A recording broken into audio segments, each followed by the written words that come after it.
Hello and welcome to part 15 in this look back at Resident Evil 0. We've now just gone through the green door using the green leech, which we did in the last part. There's a couple of zombies crawling around on the floor, nothing too deadly. When I say nothing too deadly, it would be if it got hold of you, but I mean it's nothing too hard to get rid of. In here should be some bullets and the gas sterilizer, what's it's called. It's a huge, like, capsule type thing.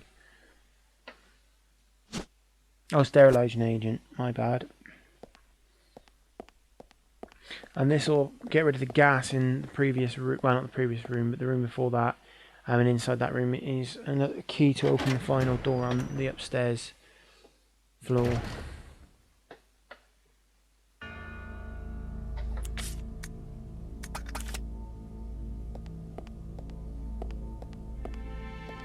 Which will in turn give Billy the dial needed to unlock the door downstairs in the cable car type room. Well, I don't know if it's I think it's an actual cable car if I remember correctly. Oh, it should just be in here. You can see all that green stuff in there. You just put this in and it gets rid of it.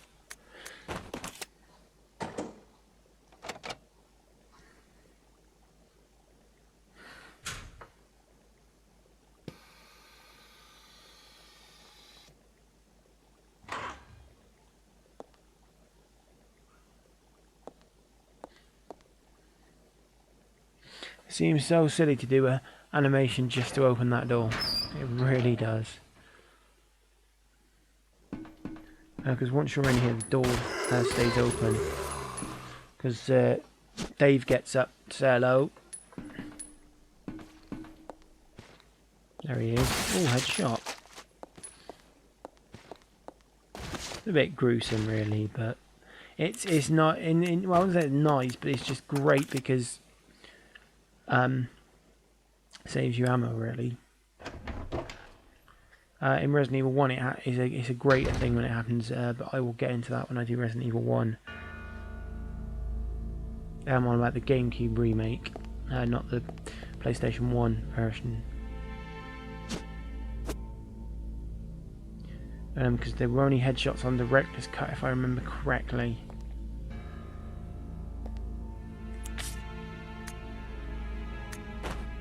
Which I do own.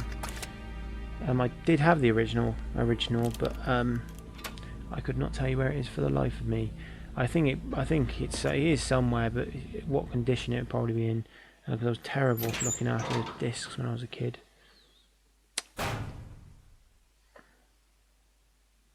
But I learnt my lesson in the end is the main thing. Oh my days. I knew they were there as well. I really did. And it's just the sound.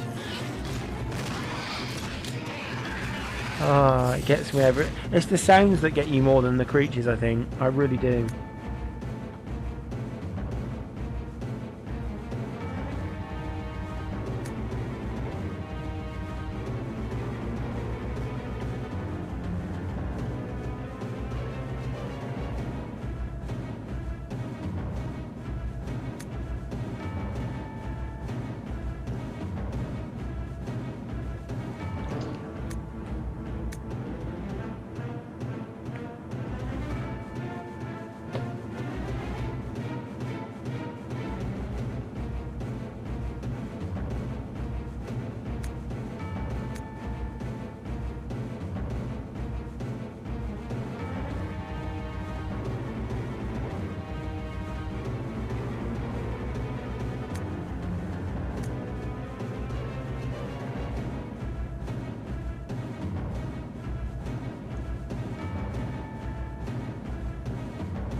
I didn't realise that I thought I finished the hunter off, that's why the dramatic music's still playing. Oh no, it's still playing. Oh, it's died out now. And that's the dial we need to send down to Billy. And we can make our escape from this place now.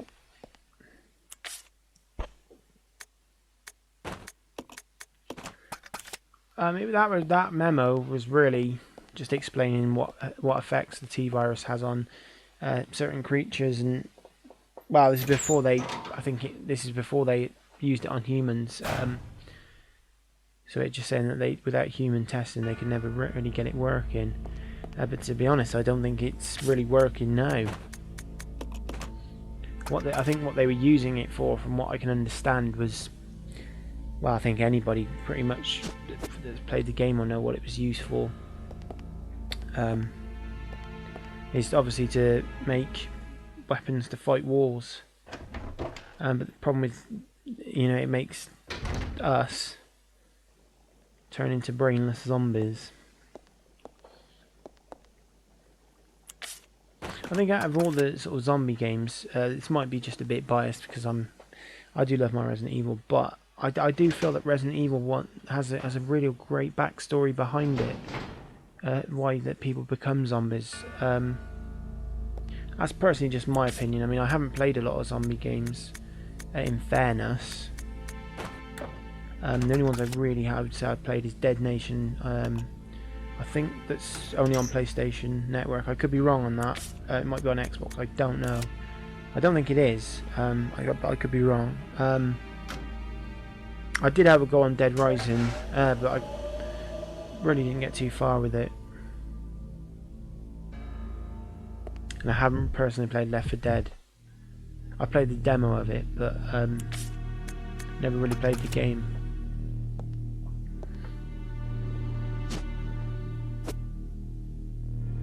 But I just do really think this has a really great backstory behind the whole zombie thing, and the whole virus thing. I think works because I think when you have these things where zombies just come out of the graves back from the dead.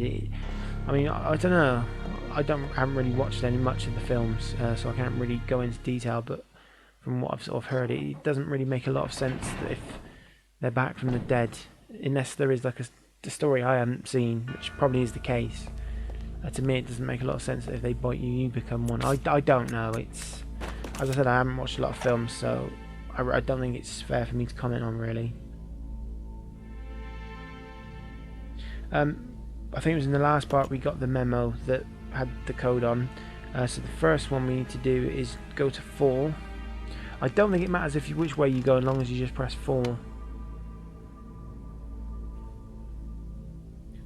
And then the next digit we're going to need should be 8, because it doubles. And their growth doubled. And then it's down to 6 because they lost 2. And then when they gave it live food, the live food fought back and reduced them to half, which should be 3. And that should open the door. And I may or may not put the number. I don't think I need to put the numbers on the screen, to be honest. Like I did with the earlier puzzle. Maybe I could use this. Rebecca here, over. Billy, I found something here that might make you happy. It's an aerial cable car. Really? Wait, now we can get out. Yep, let's regroup as soon as possible. Over. Roger.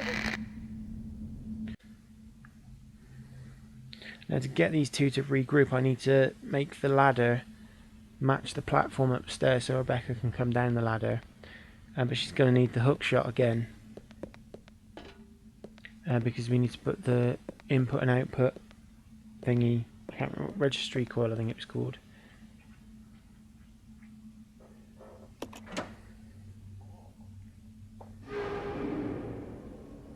Here we go.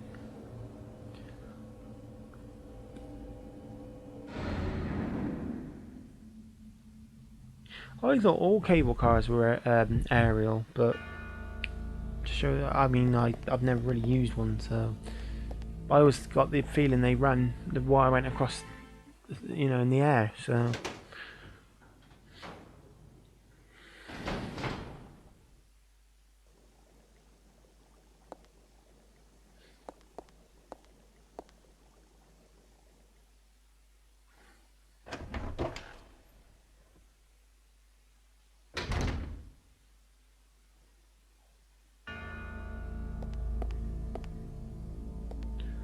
Right, I went past the door, didn't I? At this part, I don't really. Well, actually, I can't really say too much about it actually, because I don't want to spoil anything. But if you're using this as a walkthrough, if there's any special weapons like grenade launchers, shotguns, at this point, leave them. Don't let Billy have them. I can't really. I don't want to spoil it for people who haven't played the game, but you'll see why in a minute.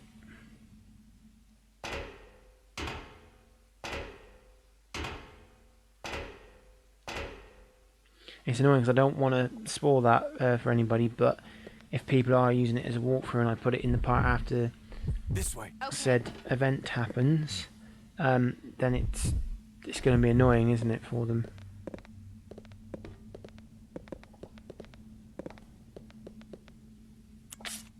No, we just need to go up here and put the input and output. Oh no, I think Billy's still got them because you can open the door.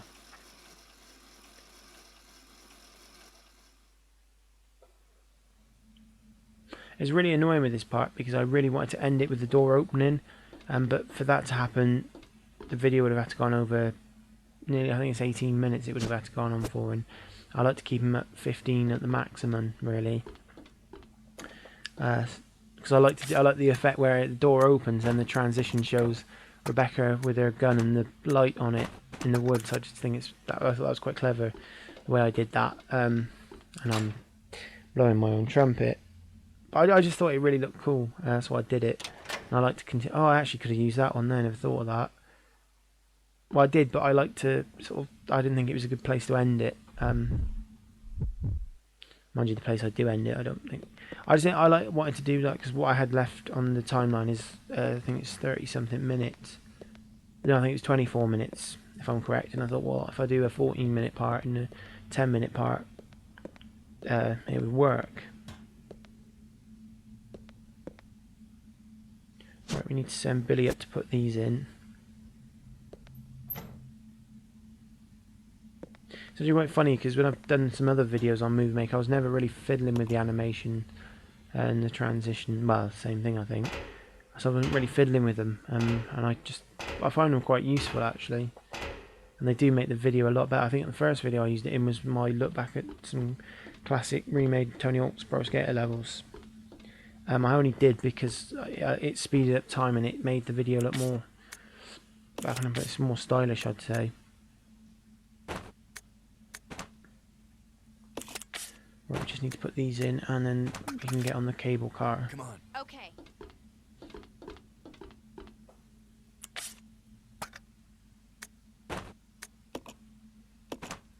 Now, you may notice I just gave that to Rebecca.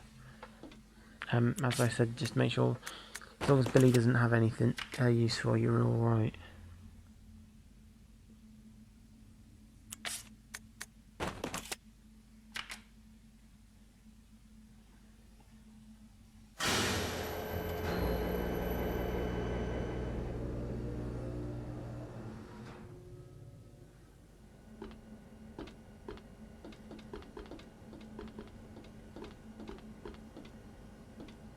If I just leave the shotgun here, oh right, I don't think he's got the shotgun.